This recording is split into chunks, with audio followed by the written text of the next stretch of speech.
welcome to the World Soccer Talk podcast. My name is Christopher Harris, and I'm joined by my co-host, Kartik Krishnaiyer. Kartik, it's been a while since we've done a podcast where we're not talking about Welcome to Wrexham. We've done a couple of episodes about that show, which has been great. We'll get into that in the Listener Mailbag. In that time, though, since the last podcast where we dived into whether it was talking about TV streaming or the Premier League or soccer from around the world, since that time, Todd Boehly tarnished years of good work by American investors.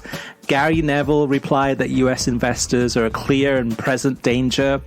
Clubs in UEFA discussed the possibility of playing a mini tournament in the United States instead of the UEFA Super Cup in future years. And then Premier League clubs have discussed the possibility of not playing in the League Cup from the 24 season onwards, and also stopping replays in the third and fourth rounds of the FA Cup. So a lot has happened, and actually a lot happened this day that we're recording this one, which is Friday. But we mentioned this on Twitter, so anyone that follows us on Twitter, in terms of Todd Boehly, when he did come out with that reaction, I don't want to go into it too deep, just because it's a little bit old news in some ways. But having said that, though, too, it is something that's important, because American investors are with the Premier League and actually throughout European soccer now, in terms of whether it's Italy or Scandinavia or France, etc. So it is a constant. So even though Todd Boehly's comments were in the past, it is something that's important. What's your take on some of the things that have been said recently, whether it's Todd Boehly or Gary Neville or anyone else out there, in terms of the kind of the feeling about American investors investing in the game of soccer and, in quotation marks, changing the sport?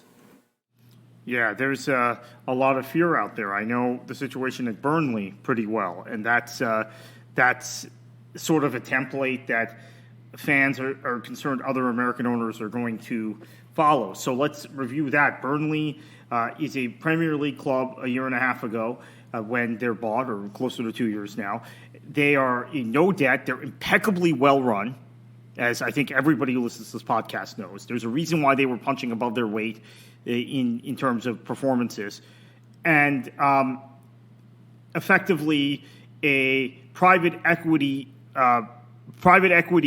with a front man in Alan Pace buys them out, throws debt on the side with the buyout, has no real plan for long-term structure of the club other than somehow staying in the Premier League and getting the money from the Premier League. They get relegated this past year, and there's lots of concern there, right? And Vincent Kompany has come in, and he's had to rely on the generosity of his former club, Manchester City, with loan players and finding young players and selling guys. You have a situation at sorry, Chris, I'm going to bring this up. You have a situation at Swansea City where you have an ownership that has not invested in the club, that has taken the players who come through Swansea's system and monetized each and every one of them, seemingly in every transfer window. I'm including January windows in this, to the point where Swansea has gone from a club that was on the cusp of returning to the Premier League for multiple seasons to being where you guys are now. I'm just hoping you guys can stay in the championship long term with this situation. And there are many other examples. I'm just giving you two smaller club examples. So people don't get angry. I know mostly Americans listen to this podcast. I'm just reporting what I hear. The people I talk to in the UK who are Chelsea fans are nervous. The people who I talk to who are Chelsea fans in the U.S. are not nervous. They love the fact that the Dodgers owner owns Chelsea. But people I talk to in the U.K. who are Chelsea fans are nervous. People I talk to outside the U.K. In the rest of the world who are Chelsea fans are nervous. Now, they had it really good with Roman Abramovich, right? They had a guy that, even though they had all this debt, he was always going to write it off, right? He had turned some of the debt into equity in the club. He spent freely, maybe very impulsive. So I think maybe they're spoiled. Let's be honest about it. But they're nervous. That they're also very nervous about the structure of the football. That Bowley has fallen in love with this idea of emulating the Red Bull model or emulating the City Football Group model without actually getting Chelsea itself right, before he starts talking about buying other clubs and creating this incubator and then their academy. And obviously he somehow, for some reason, thought Mo Salah and Kevin De Bruyne had come through their academy. So there's Chris, a lot of nervousness about him. Yeah, I think to be fair, I mean, there's been lots of examples of foreign investors, and I'll say foreign too, because it's not all Americans, of course, but foreign investors that have come into Great Britain, and whether it's Burnley or Swansea in your examples, have not done a good job in terms of investing in the club, and we've seen the clubs, those two in particular, kind of go down the ladder. But there are examples of foreign investors that have been good for clubs. Liverpool's probably the best example, and just so happens to be an American investors, Fenway Sports Group. Then you see the Glazers, and that's another example of what not to do. Over $500 million in debt. That club is almost $500 million, actually over $500 million in debt. But I think it's one of those things that, I mean, the Todd Bowley thing got under my skin really more so, not because he's American by any means. It doesn't, that's insignificant, but more so in terms of him being new to the sport, coming in and instantly start talking about changes. Okay, so we're going to change this. We're going to add a competition. We're going to add playoffs to the relegation race. We're going to do all these things to try to raise money for the pyramid. When the simple solution is just to go ahead and pay more of a percentage on the TV revenue and have that go towards the lower the clubs in the lower divisions in England. You mean so that would solve it overnight, rather than trying to invent something that seems very American, and also but suggesting that there's going to be an all-star game, that all-star game can be a fundraiser. And I'm not a fan of all-star games in general. I mean, to me, it's contrived. The MLS All-Star Game is something that it's on every year. I never watch it, never have any interest in seeing it, even when it was, I think about 2 hours down the road from me. I had no interest in going to that. So I think that's the issue I have. It's not because he's American, and there are people out there that have said, okay, well, the only reason that people are getting upset about this is because he's American. But that's not true.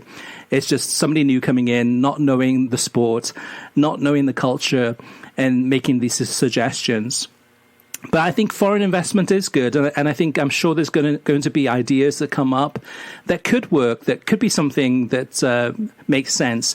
And some of those things I led off with, Kartik, in terms of what's changed since the last episode that we did in detail, are things that there are suggestions of change. So whether it's a mini tournament in the US to replace the UEFA Super Cup, so having 3 teams from the Champions League, as well as an MLS team playing in some type of tournament as kind of a kickoff of the Champions League season. That's something that to me is appealing. There's not much gravitas in the UEFA Super Cup anyway. I mean, it is a tournament that, it's interesting to watch, but it's not a must-see. And maybe this is a way to kind of gain interest in that competition and get the excitement levels up. And then we talked about the Premier League clubs talking about the possibility of stopping replays in the 3rd and 4th rounds of the FA Cup, as well as maybe fielding U21 sides or not fielding sides at all in the League Cup. And those are things that could be, I'm not for them, but in a crowded schedule in future years, maybe that's something that has to happen. In the EFL Trophy. Yeah, in the EFL Trophy, you have a situation where Premier League clubs are already fielding their U21 clubs. So I'm not sure if that means that those clubs would then have the option of fielding the same U21 squad in both trophy competitions, maybe. So the EFL trophy has changed the last few years because these reserve teams or youth teams from Premier League clubs have been thrown into that competition. For those who don't know, that's a competition that involves the third and fourth division sides, League One and League Two sides. It does not involve amateur teams, and it does not involve Premier League or Championship clubs. So, so there's that possibility. There's the possibility that Premier League clubs could skip it altogether, which I think will probably likely, Chris, be not the top six, but clubs further, mid-table clubs or clubs that may be facing relegation. I mean, that's the danger, I think, because the top six clubs by default think they can win these cups, even playing with watered-down squads. They have that sort of squad depth, right? So that's my fear, is that once you start giving the opt-out. Now, the other thing about the replays that we talked about Bowley and talking about this all-star game concept or being a way to fund lower divisions. And it would actually send very little money per club, but it would be a little. FA Cup replays, for those who don't know, are critical for clubs that are maybe in the fourth or fifth tier and get one of those replays against a big club. And there has to be a way that the Premier League makes up that loss of income for those clubs, or for League Two and the National League, the conference. Right, because I am completely against removing replays for that reason. It is just a way of hurting the rest of the football pyramid. Yeah, no, absolutely, and it's something that a lot of those lower league clubs depend on. It's their opportunity to maybe break even that season by having a third round replay against a big club, and to be able to bring in a lot of revenue from that one game. It's that important for the clubs lower down the leagues. Now, Kartik, let's switch gears to the UEFA Nations League, and also, of course, the friendlies that have been played around the world. And I know you're not a big fan of international matches in general. And actually, before we get to that, though, Kartik, let's talk just a little bit. We haven't done an episode since the Queen died. And that's another big change since the podcast. And we had the death that was on the Thursday, and then the Premier League games that were cancelled, well, actually throughout England and Scotland and Wales games and Northern Ireland cancelled that weekend. And for me, it was kind of a double blow. It was very depressing. So, as somebody who was born and raised in Wales, moved to the United States when I was 14. I'm an American citizen, but I'm also a British citizen. But the Queen is somebody that's close to my heart in terms of somebody that I've seen on 2 occasions, but always felt that kind of an affinity to the royal family. And I realized too that a lot of British people don't feel that same way, or even outside of Great Britain too, that don't feel the same way about the royal family. But for me, it was kind of a really heavy blow, the death of that. And then on the weekend, no games at all. And it really felt like a black hole. It was just like, to me, like oftentimes for me, watching soccer, especially on the weekend, is an escape, is kind of a way to sit back, enjoy, and focus on something that's enjoyable to me. And outside of that, too, life is enjoyable for the most part. But, I mean, we all go through stress and we all go through different things. But for me, soccer is an escape. It's a passion. It's something I love to watch and do. So having the double blow of the Queen passing away, and then no Premier League games that weekend, and then we had the cancellations of 3 key games the following weekend, and now going into the international break. You know, I was depressed. I felt like a really kind of a heavy heart. The soccer, yes, definitely, but the Queen in addition to that. So before we get to talking about the international games and the friendlies that have just happened, I want to get your take too, Kartik, because I know that this affected you pretty greatly too. Yeah. I mean, I guess what it did is it moved me back to watching a lot of Bundesliga, and the league is very competitive thus far this season. I mean, we'll see if it remains competitive. I think there were clear signs I mean, there's a case that Dortmund will be able to hang with Bayern all season. There's a case that they won't. I mean, they're not scoring goals. They're not getting goals now. Marco Reus is hurt, so that's he always gets hurt. It feels like at critical time. Can I just add one more thing though, Kartik? Because that weekend, when there was no English or British soccer on, I watched Bundesliga, I watched La Liga, I watched Serie A, but nothing stood out. I mean, nothing grabbed me. I was watching the games. Nothing really amazing happened. I guess I think the Juventus game on the Sunday, where I think they lost that game, but that was a shock. You know, they got a dodgy call at the end. Okay, right. Oh, yeah. But for the most part, for me, it was an open invitation to say to La Liga, Serie A, and Bundesliga, okay, wow me. Show me something here that you've got a whole weekend of no English soccer happening. Show me something beautiful. Show me something creative. Show me something magnificent. And I watched it. But I just could not find it. Maybe it was just one of those weekends where nothing really jumped out. But it just seemed like a really empty weekend, and that might have been, partly too also because of the Queen passing away and kind of being depressed about that. I actually ended up spending a lot of time car shopping that weekend and didn't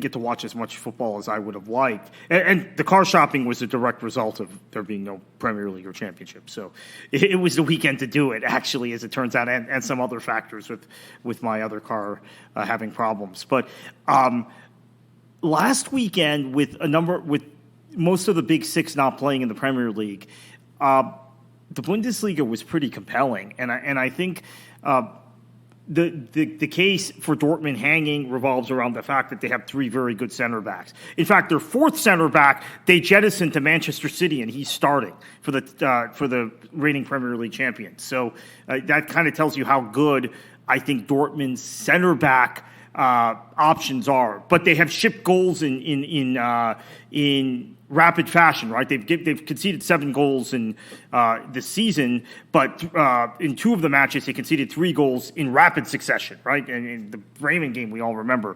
But the case against them is that they don't have the striking options with Reus hurt and Haller out, and they're just not going to be able to score the goals. So I think ultimately Chris will look back at the end of the season and say, okay, was when the Queen, the post death of Queen Elizabeth II, did it compel us about other European leagues?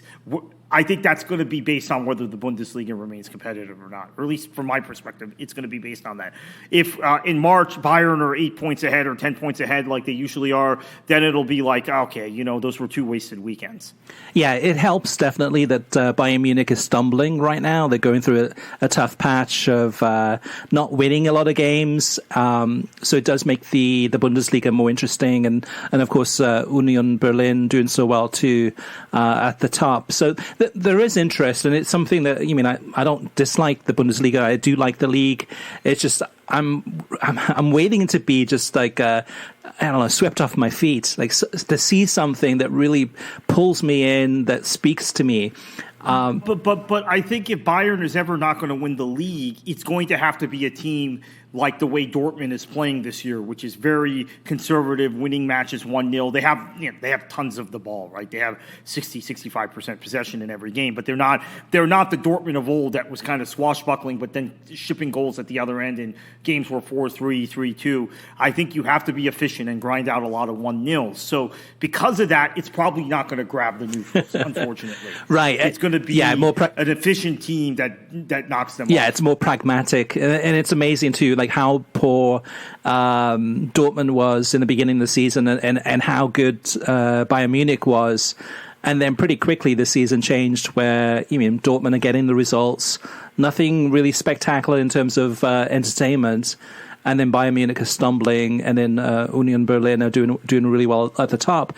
So yeah, it doesn't have to be entertainment football, or football as it's meant to be, but it would be nice to get something where you're just salivating at what you're seeing, and because we are getting that, Kartik, from Erling Haaland, which coincidentally, previously of Dortmund and RB Salzburg. But when we watch Haaland play or we watch Arsenal play, it's just like, wow, this is really top draw. And it helps when you have some of the best Brazilian players from around the world playing in England, as well as arguably the best striker in the world. There's more to it than that, of course, too. But that's what I'm hoping for when I'm watching. You mean Serie A or the Bundesliga or LaLiga or Liga or MLS or whatever it is. I'm hoping to be swept off my feet, and I'm not seeing it. Serie A, it's early in the season, but given that what Napoli did in the summer felt like a lot of cost cutting and pruning of a veteran squad, a good squad, a squad that I had actually rated very highly and thought that had underperformed the last few seasons, whether it was under Gattuso or previously under Ancelotti. Now Spalletti's getting the best out of them, right? But they are not at the same level, player for player, as the Napoli team that finished fifth a couple seasons ago. So maybe these players are better than I think they are, or maybe Serie A has taken a significant step back. And I think it may be the latter, although Juventus's troubles speak to something greater than that, maybe. But I don't know what to make of Serie A, and it has not grabbed me this season. Atalanta, here's the other thing. Atalanta, a team that I do like, that I've watched a lot. The two teams I've liked to watch in Serie A the last few seasons are Atalanta and Sassuolo, right? And Atalanta, no coincidence, Sassuolo's manager who did a lot of that is now at Brighton because they played similar football. But Atalanta, I think, has trimmed their squad and lost a lot of their better players. And they're in a better position relative to the rest of the table than they've been the last few seasons. So I tend to think there's a step back from Serie A. There are financial issues at a lot of these clubs. There are limitations on what they can spend in the market. And we know the situation in Spain. So if anyone is going to challenge England, it would be Germany, but Germany has their own self-imposed structure that kind of restricts spending. Although I do think when you look at young talent, there's still probably a disproportionate amount of it in Germany compared to the other leagues other than England. So it might have to be the Bundesliga that's going to grab your attention if another league does. And if the Bundesliga doesn't, I don't think anyone is going to, is the point, which is unfortunate. I think that's bad for football in general. Yep. You don't want to have one league that's a super league and then a bunch of other leagues that are decidedly inferior. Even if the best team in one of those leagues is Real Madrid and they beat everyone in England, the league itself is still not as compelling or competitive. It feels that way, right? I mean, it feels like that way to me, like where there's the Super League, which now is basically the Premier League, and then you have Real Madrid, and then you have maybe Bayern Munich when they're turning it on. But for the most part, it's almost like the Super League and Real Madrid are really the powers, and then everyone else is just trying to catch up and doing the best that they can. Living within their means, well, actually not even living within the means, but doing the best they can with the money that's available. And they just can't compare to the Premier League. And the Premier League is not the best thing since sliced bread. There's definitely some games that are pretty boring. But for the most part, if you had to put a wager on, those Premier League games are going to be more exciting than the other leagues. Partly on this one, I think I've been spoiled in a way by the whip around shows. And because when I turn on the whip around shows, say it's the Golasso show. So for a Champions League or Europa League, I'm seeing bang, bang, bang, goal, goal, goal. And I'm seeing that kind of the best of the best within a 2-hour period. And Serie A doesn't have a whip around show. The Bundesliga in the United States on English language television or streaming does not have a whip around show. And I think those two leagues are leagues that definitely are in need of it, because there's so many. There are good games happening, but sometimes it's trying to find those good games, and you never know which of the games are going to be good. So when you do have Goal Rush, when you do have Golasso Show, when you do have Zone of Football, and when you do have next year with Major League Soccer and the Apple TV deal having a whip around show, you're going to see the best of the best in a 2-hour window, and it changes people's viewing habits. It's changed mine to a large extent, where I'm watching more whip around shows than I ever did before, and there's more of them available. But Kartik, let's move back onto the international break. So what for you, without going too deep, just because we could spend a whole hour on this one, what stood out from you from two games in particular, well, actually three games in particular, USA against Japan, Germany against Hungary, and then Italy against England? Yeah, so I think in terms of Germany against Hungary, Germany continues to have a real problem in terms of taking advantage of superior possession, taking advantage of the sort of chances that are created out of midfield. They are a side that has, I think, a lot of players that are very much repetitive. They had, I think it was like 75% possession. I have to check the stat. It was over 70. I mean, it felt like it was 75 in this match, and they got beat. And Hungary now has given Germany three really difficult games. The game in the Euro, they were very unfortunate not to win Hungary. And I worry now about Germany because I thought they were going to be back in this World Cup under Hansi Flick. I like the construction of the team, but we're not seeing their attacking players able to take advantage of opportunities. Timo Werner, he's misfiring at the international level. Kai Havertz is not consistent enough. Serge Gnabry has gone very, very cold the last year or so from the national team. Sané is very hit or miss. Musiala is not, I think, a guy you can rely on yet at his age. So, I'm concerned about them. Hungary continue to play well. It's a shame they're not in the World Cup because they're very good, and they've proven that they're very good the last few years. England, Italy, look, Chris, I've been tempted to say that the Nations League doesn't matter for England, and that there's that they'll be able to still be successful in the World Cup. But now I'm beginning to worry because you can't just flip a switch, right? And we're seeing guys who were in bad forms for their club, and I think this is pretty significant, that were in bad form for their club but would play better for England. Now that club form has hit them. We saw a return of Eric Dyer, who I thought was a guy that Southgate needed to recall. I've been saying that for months. This is the guy he needs to recall. We saw Eric Dyer return today and look, I think, pretty bad, pretty poor in that match. I thought of the guys that played, I really thought Bellingham. I'm speaking of Bruce Dortmund. I thought he was really he's the only guy that's looking really dynamic for England. So I'm concerned about that, and I think that group is looking increasingly weak. My door might be open for Wales, Chris, because the United States, I'm not surprised by the performance against Japan. I think Japan is pretty good. They're unfortunately for them in a very tough group in the World Cup. They tend to be in tough groups just because they're an Asian team and they're not seeded, right? So they always end up in these sort of inaccessible groups. But Japan plays the kind of high-pressing, energetic game that would give the U.S. trouble.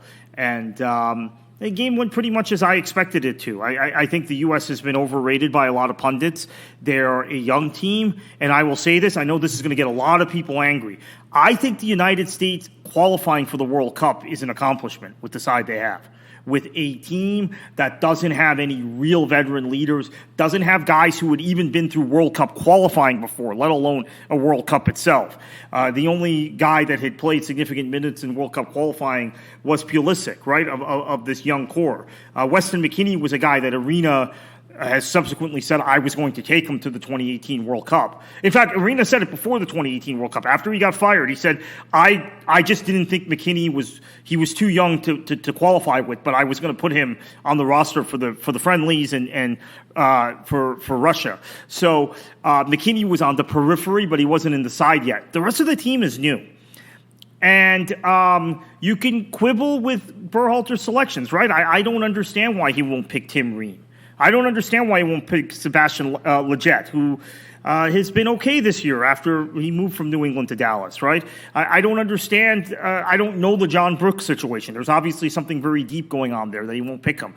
I'd still give Zardes maybe another look. But Berhalter has made his selections, and it's a young team. You have to expect this. Against a team like Japan that has a lot of good veteran players, presses high, athletic players, guys playing like the U.S. U.S. has a lot of guys at high-level clubs now.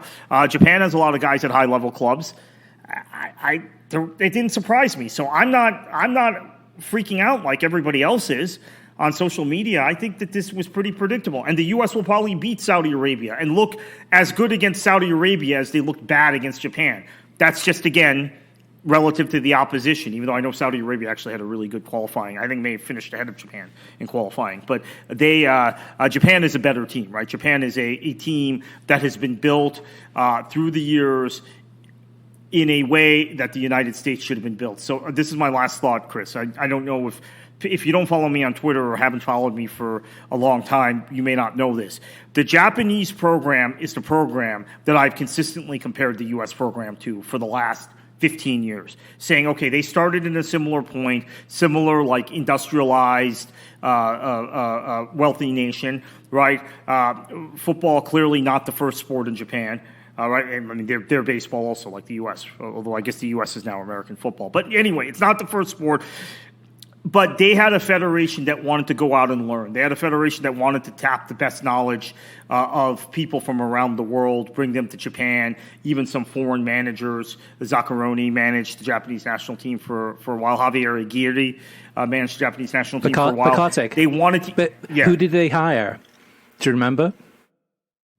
They hired Tom Byer. Yeah, they hired an American. Of course. That's what I was getting to. They hired an American. That was what I was getting to. So, but in order to set their technical direction, they had a guy that they identified who would set that technical direction. He happened to be American. He happened to be a guy our federation doesn't want to use. And then once they hired him, they terminated his program after 6 months. Tom Byer is his name. So. I've compared us to them, and they have been on this trajectory where they go out and bring the expertise in, and they've been building. The U.S., very insular, very arrogant, a federation that's more concerned about cronyism and protecting certain professional leagues and certain agendas and certain, I think, economic interests. So, Japan is generally 2 goals better than the U.S., so I wouldn't panic. Blame the federation. Yeah, every time I watch the United States play and they play a disappointing game, I think to myself, okay, wow, this is going to be really difficult for the US in that Group B with England, Wales, and Iran. And then I watch England play, and I'm like, oh my gosh, this England team is so underachieving. And I think a lot of it, to me, is Gareth Southgate in terms of just the way that he has this team playing. Against Italy, they weren't as held back as they normally are. But you saw that with the second half, late second half substitutions, Grealish coming on, changing the game, and all of a sudden then England looks like that actually has a little bit of energy moving forward, more creativity really is what it comes down to, and starts to open up the game a little bit, and looks like they might be able to at least get a point in that game. Again, Southgate leaves it too late.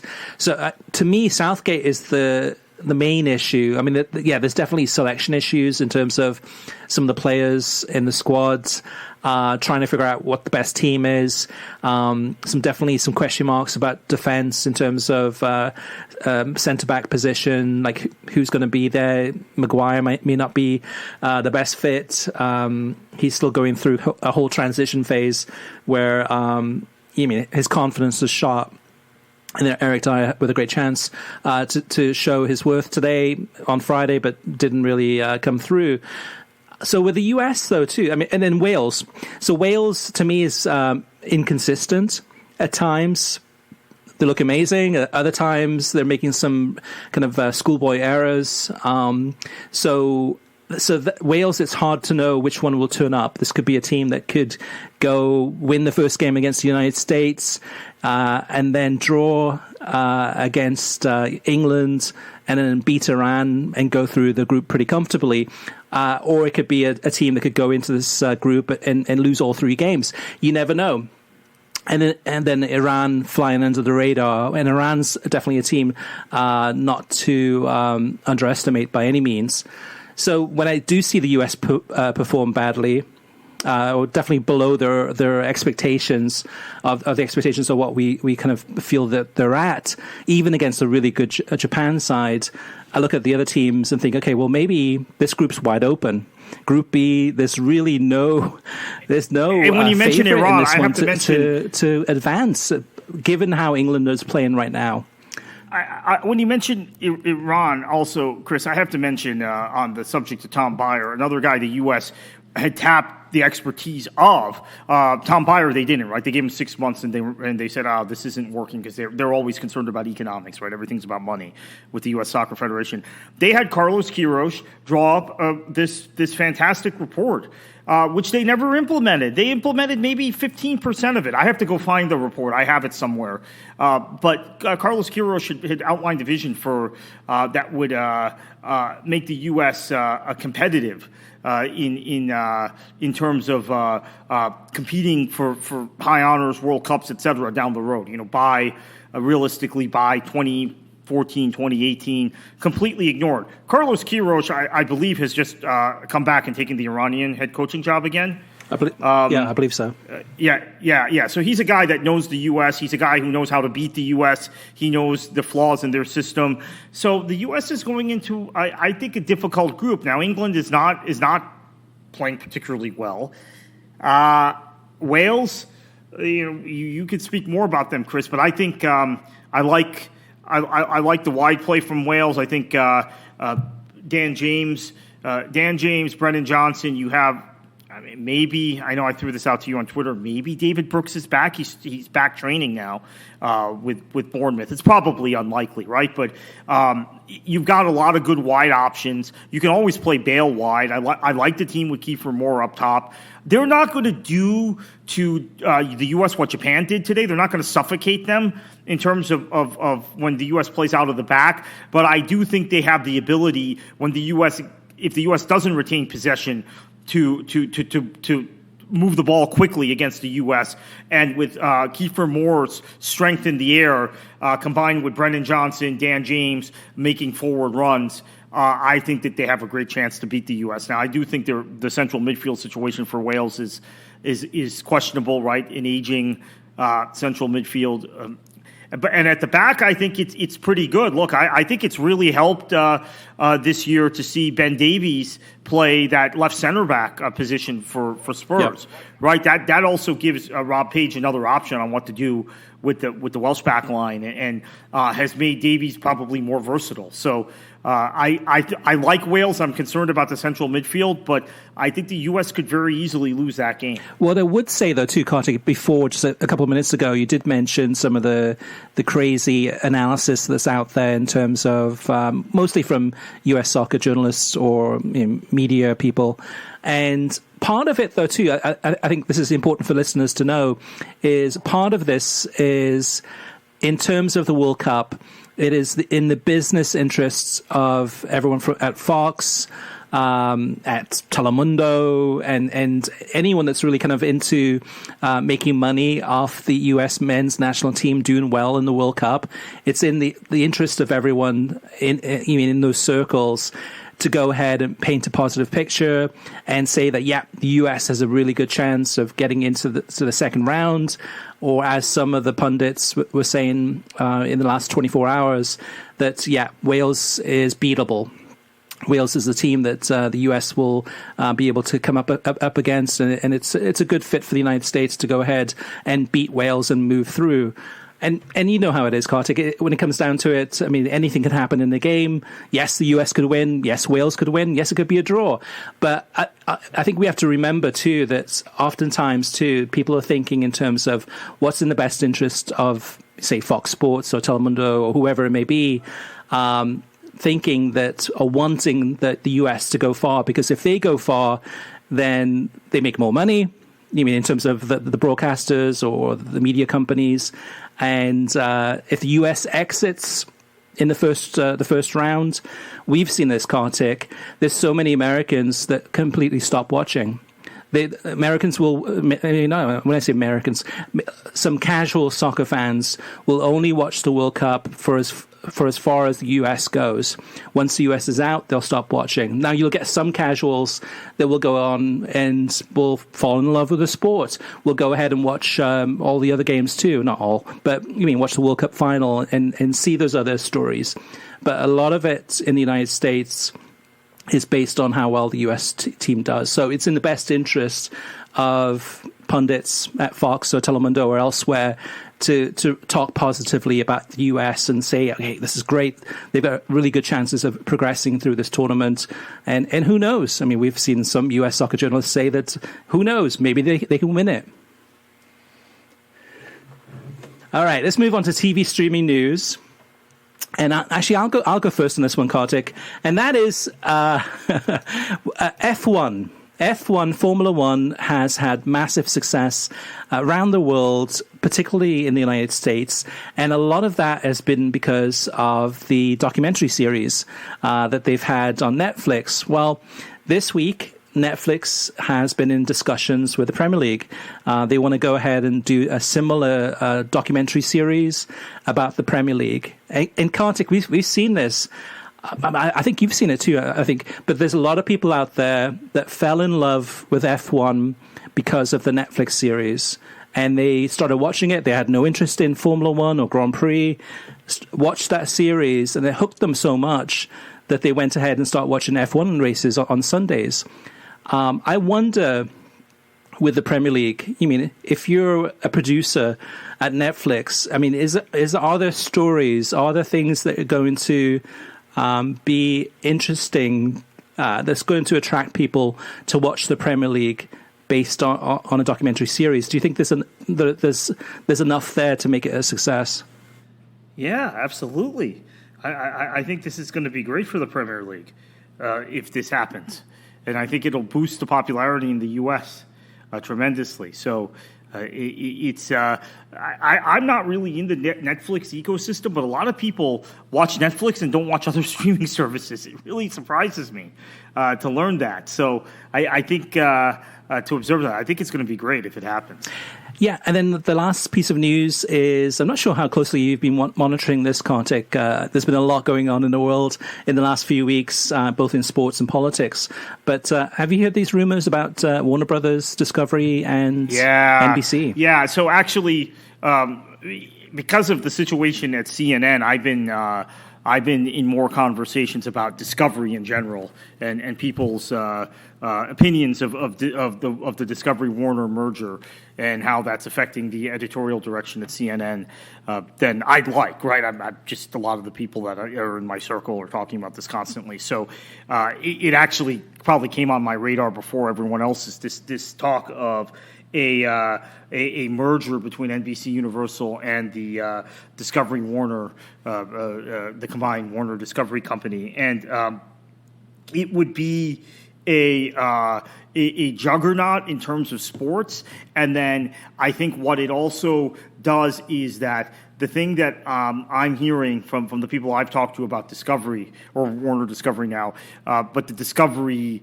The people who've come over from Discovery is that they're into kind of value add for their profile.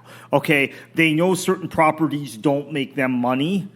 They make money in other ways, but there are value adds in the way they want to be viewed in the greater ecosystem of media conglomerates, media companies. So a lot of the stuff that NBCUniversal owns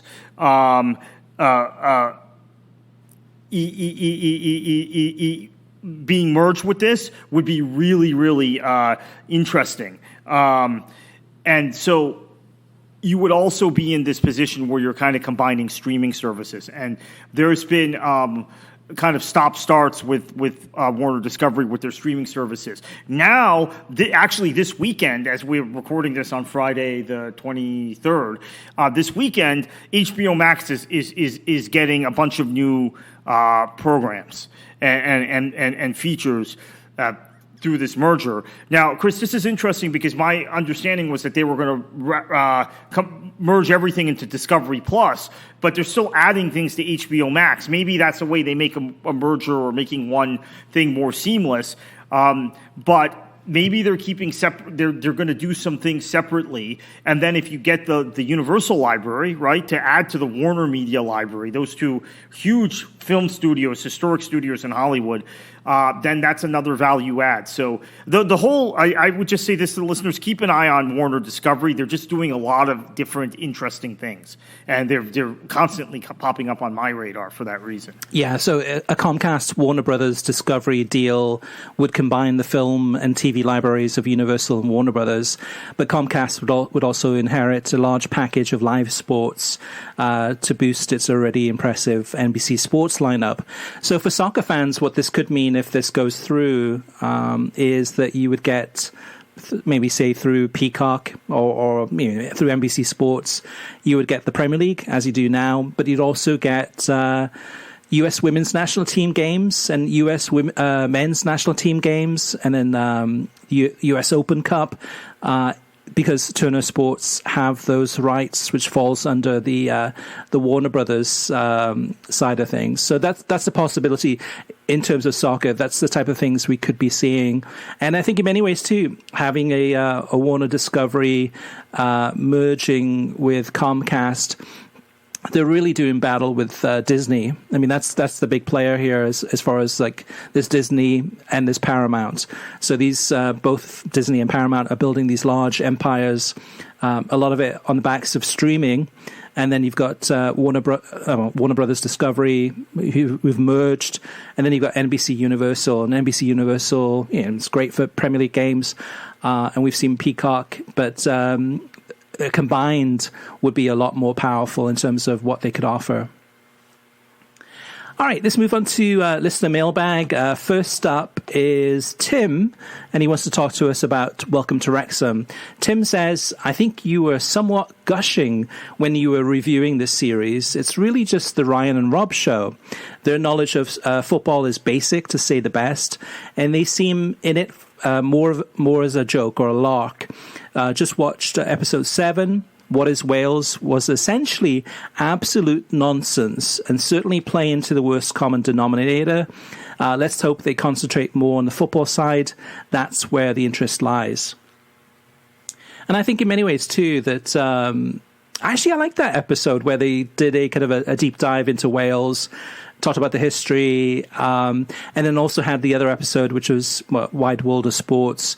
And I like that too, because it was a way of both topics. So if you're going to do a kind of a primer on Wales, how can you do it in an entertaining way that's going to keep FX and Hulu viewers captivated?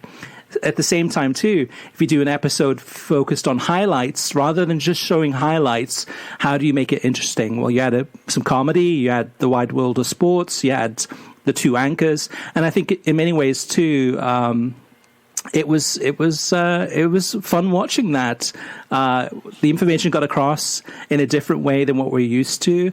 But I do think that the Ryan and Rob show, yep, it is them. They're a large part of this, but it's also, the more I watch it, the more I enjoy it, and the more I get kind of a deeper connection to that community aspect too, and that's something that they keep on pushing also.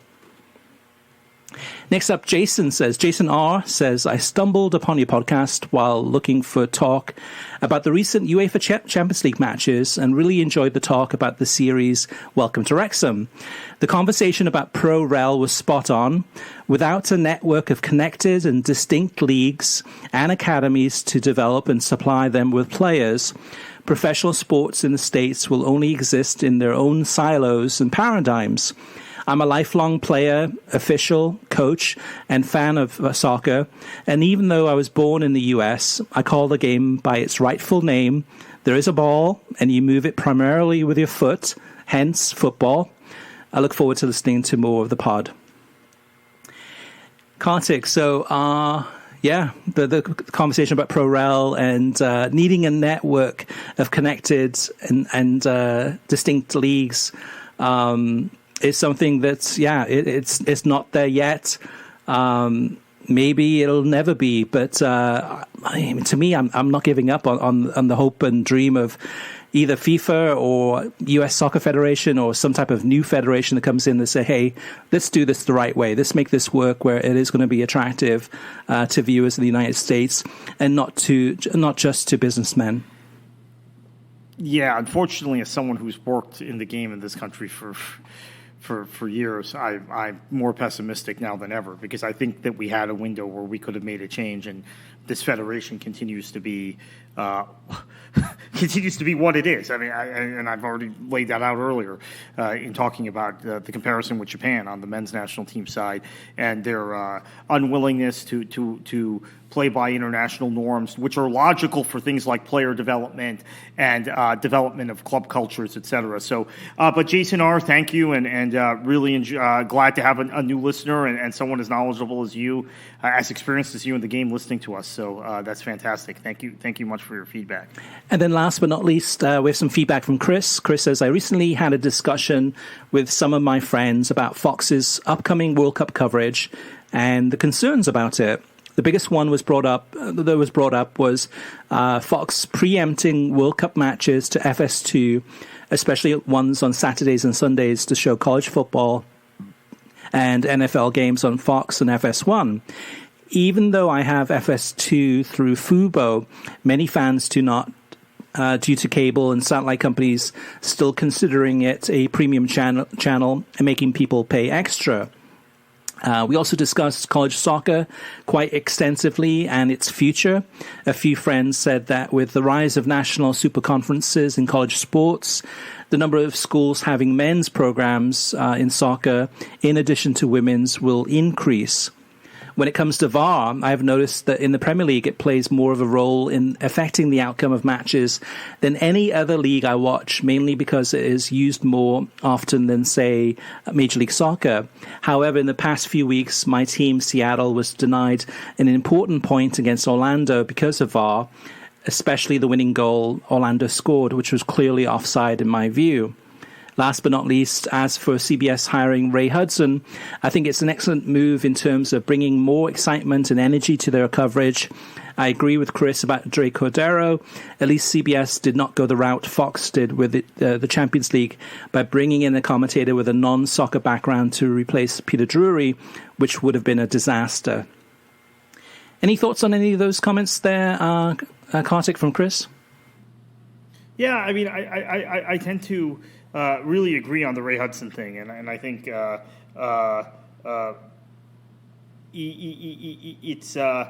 it's really good also that they've gone the soccer route, right? Ray Hudson, as you said.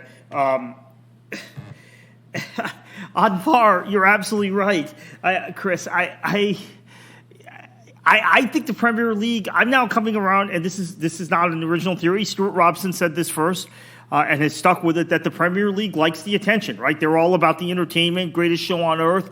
So they've made VAR deliberately more controversial than it is in Germany and in Italy, Netherlands, MLS, etc. We saw how well VAR can work in this U.S.-Japan game, right? That was pretty straightforward. I see the Japanese goal, the first goal, I'm like, he's on, right? Yep. Just logically, he's on. We didn't see lines drawn, and his kneecap might have been off.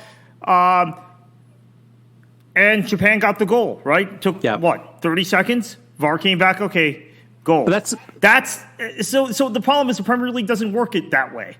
Yeah, maybe it's on purpose or maybe it's by ineptitude.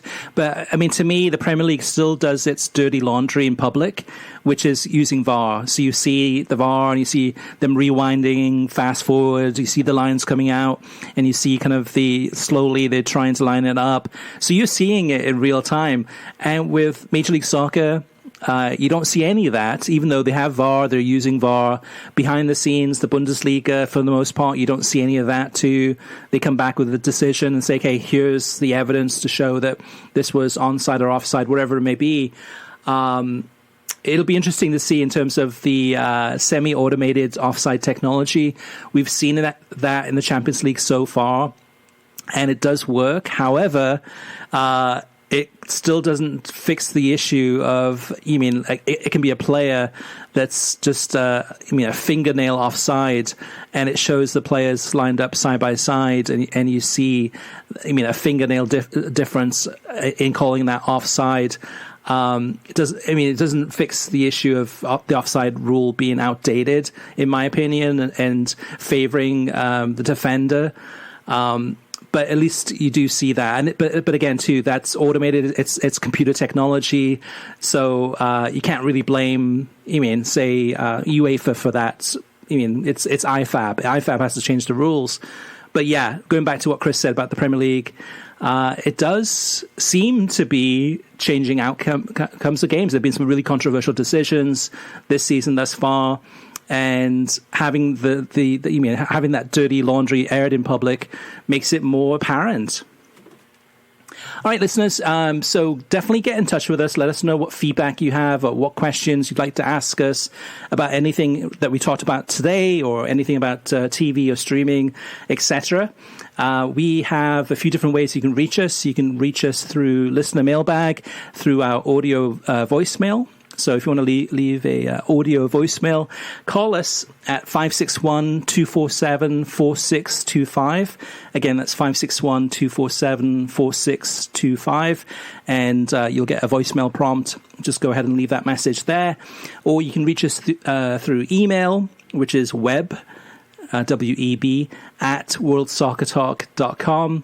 Facebook.com/WorldSoccerTalk, Twitter at WorldSoccerTalk, and of course the website WorldSoccerTalk.com, and look for the podcast thread and just go ahead and leave some comments there. Kartik, before we head out of here, I know a lot of people will be following you on Twitter, but where can they reach you?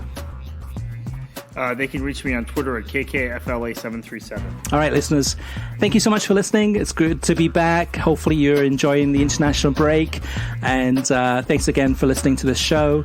And then Kartik heading into another weekend of football and one more week of international break until the regular season's return. What are you going to do, and what should the listeners do? Enjoy your football.